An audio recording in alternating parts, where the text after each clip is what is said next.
AUS Writing Center helps students complete their papers while teaching them how to improve their writing. Writing Center offers one-on-one writing conferences by appointment or on a drop-in basis to students from throughout the university. The center offers individual instruction, helpful handouts, writing resources, and workshops throughout the semester.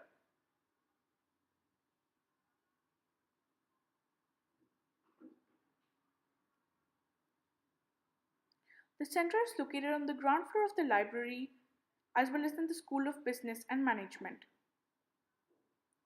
Sana Manawir, who works at the AUS Writing Center as a fellow and a tutor, will be giving an exclusive interview to AUS 360. Sana Munawir, thank you for talking to AUS 360. You're welcome. What is your major here at AUS? My major here is management, so I'm a part of the School of Business and Management, or SVA as we call it now. Okay. When did you start working at the Writing Center? This is my first semester working at the Writing Center. Okay, briefly describe what is your job at the Writing Center? Well, my job at the Writing Center involves two aspects. So I am a tutor and also a fellow. Okay. Now, a tutor is a normal Writing Center employee. What we do is we stay at the Writing Center and we help in any students who come in with their problems with their English papers, any problems that they have in their paper, or sometimes people actually just come to brainstorm. So we're there to help all the students who come to the Writing Center. And then as a fellow, I am assigned to one course, which in my case is Chemical Engineering 206, and I work with the professor to help all the students in his or her section or course. So that's kind of the job is divided into two. Fellowing is optional, but tutoring is a must when you join the Writing Center. So okay. What did you learn in the prerequisite course you took before working at the Writing Center? Oh, in Writing 221 you mean? Yes. Okay, in Writing 221 what we do is it's basically a prep course, so you kind of learn how to deal with people without intimidating them or without interfering in their personal space or without pressurizing them into like, how do you say this? Without pressurizing them into working the way you want them to work. Okay. So it's kind of it teaches you how to be essentially be a perfect tutor or a proper tutor. That's what it teaches you to be. Okay, that's nice. Yeah, Okay. it actually involves like the thing is the professor is involved only minimally in that course. So most of the times the students run the class, so we prepare presentations, we prepare discussion topics, and we sit in the front of the class and we kind of in groups, so we discuss with the other people. So you kind of learn how to interact better with people in that course, and plus your writing skills also improve because you have to write formally, informally, and all sorts of basically different writing techniques that we use there. Yeah. What are some of the basic philosophies or strategies you use as a tutor, when you're tutoring students? Okay, as a tutor, it's not just a personal philosophy that you can use, or there is no basic model that you can use. You just have to deal with whoever comes in and however they want to work. Sometimes students come in who are very, very helpful and who have most of their work done and they just want your opinion on how things are going and how they can improve. Sometimes students come in with like one line written and they go like, we need to work on this and we don't know how to do anything. So it depends on how the student wants to get stuff done, regardless of how you want to get stuff done.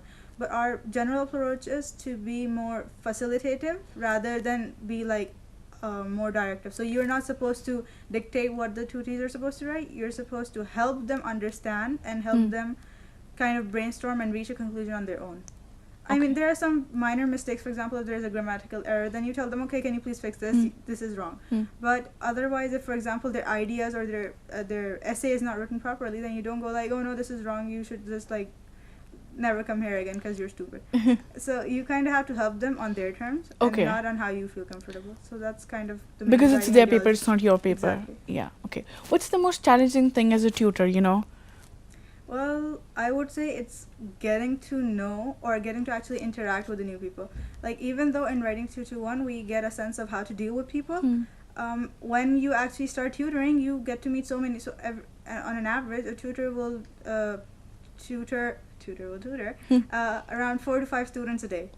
Okay, if you work for longer hours. Yeah. And the thing is, so every half an hour you shift a person, so you get used to one person, you kind of start interacting with them and they're like, okay, time's up, and then another person comes in. So it's kind of adjusting yourself to different people and at such a rapid rate. So you kind of get accustomed to dealing with people. That's challenging, but it's also I suppose it's really good for your communication skills. Yeah, that must be true. And sometimes it's kind of really problematic because for people who swear a lot, like I tend to swear. It happens. It's an automatic thing. And it's not like major curse words, but I tend to swear. But the main motive is being friendly, so sometimes that comes across because when you're with your friends. Sometimes that happens, but also you have to try and kind of be professional.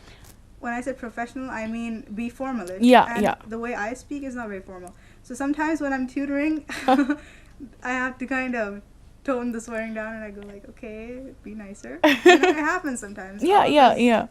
So lately, it's very challenging for me. It must be, I'm sure. This is your first semester and everything. But lately there's a trend going on where students actually want to pay and get their research papers written. Are there any students that come to the writing center with such a request?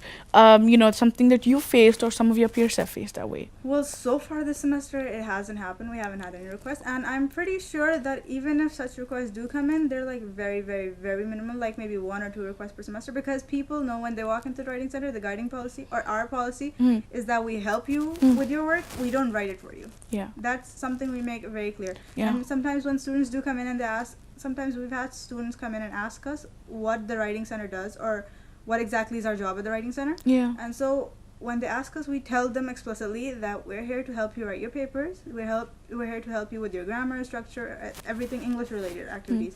But we are not going to be able to write your paper because a lot of the papers that come in are like they involve technical knowledge. And not all of us might be engineers or students of business and management, something like that, right? So it's always problematic. And plus, people should be graded for their own work. We're just there to help them improve the quality of their writing, not to actually change the writing. A completely different thing out of it and submit it. You must read like a lot of papers that actually not related to your field, like you said. So you must read. You actually basically change the mechanics of the writing, the grammar, the punctuation. But do you ever come to know about the plagiarism in the paper? Sometimes, actually not sometimes. Most of the times you can tell. Okay. You can tell not just because of the way the paper is written. You can usually tell because of the person sitting in front of you. For example, if a tutee comes in and you're talking to them and then you're reading their paper simultaneously, right? So you can tell the way they're talking. If the tutee's way of talking is, suppose they're using like short words, short sentences, they're kind of confused about what's going on, and then you see their paper and it's like this very coherent paper and it's completely like not cited, not referenced, and it looks like it's something out of a textbook. Because a lot of the students, the thing is, a lot of the freshmen don't really know, they're not very well aware of the policies of plagiarism. So sometimes when they come into the writing center, they don't really know that they've actually plagiarized. So most of the times what we do is we ask them if they've written it themselves. And if they say no, then we kind of we can help them paraphrase it, rephrase it, cite it properly, so to avoid plagiarism. If they say yes, which is very rarely which that happens. Obviously. Because you can usually tell if they haven't written the paper, right? So that really happens. But if they do say yes, then we tell them to kind of go and change it, or we tell them what happens if they do not change it. So we go like, you're gonna be checked by a formal committee, you can get expelled, it can be all sorts of trouble. And most students actually usually ask us, like when we tell them that this is plagiarized, they usually ask us, okay, so what should I do? What can I do to change it? And most of the times we kind of help them out because we're not supposed to report it. It's not a part of our job to report it. I must really say that the job you guys do is commendable. I myself have been to the writing center and it was really, really helpful. But what do you do? How do you deal with students who are not improving, according to the way you want them to, Well, I honestly don't know how there could be one proper answer to this, because the students who come into the writing center, as I mentioned before, most of them want to improve. Like most of them are there because they want to improve, but some of them are there because their professor sent them and because there's a grade attached to it, and they couldn't care less. They're just here because they have to show it and they want their professor to know that they came there. So those students like that, we just kind of help them out as much as we can, and because it's mostly like half an hour long sessions or an hour long sessions, we just kind of help them out and then let them deal with it on their own. Like if they didn't want to come there, it's not like we forced them into it, it's because their professor forced into it. So it's not like we can help them get out of it super easily. So we just do what we're supposed to do. So we help them out. If they want to take our advice, that's great. If they don't want to take our advice, then there's not much we can do. We just help them out, but it's not like we can enforce that, because we don't want to be too authoritative. So we don't want to dictate their actions. We just want them to kind of help themselves, improve themselves. That's kind of how this works. Before we wrap up, could you just tell me something about the event that's coming up, the Writing Center event? Okay, the Writing Center event is supposed to be today. Okay. In the evening. It's a game called Jeopardy, and it's only for the Writing Center tutors so far. Okay. But most probably there will be events in the future for the rest of the students, because last semester I remember we had this open house or open day thing where a lot of the students came in to kind of get to know the tutors at the Writing Center, and they had drinks and refreshments, and it was kind of a fun affair. So a lot of people went there and they got to know the tutors better, and the tutors actually got to interact with a lot of students, so it was fun. Yeah. Is there something you'd like to add finally? Okay, that's a tricky question.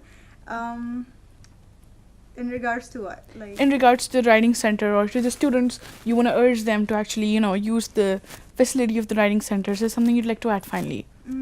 Okay, all I want to say is to people who come to the Writing Center, when they come to the Writing Center, they should kind of have an idea of what they want to talk about. Yeah. Because we really can't help them if they don't know what they want help with. Do you understand? Yeah, that makes sense. Yeah, because some people come in and they go like, okay, this is my topic, and for example, if I am a management major, right? For example, an engineering student comes in with a really technical topic and they go like, I need help with writing a paper on this. How am I supposed to help them if they don't know what specific part of that paper? Because number one, I'm not an expert in their field. Number two, I'm not actually in charge of the content of the paper. I'm supposed to help them with the writing. So if you don't know what you need help with, it's just going to make your task and our task more difficult. So it becomes really easy when people know what they want out of the writing session. Yeah. Thank you so much for coming and talking to the AUS 360. We really appreciate it. I think we're done. I think we went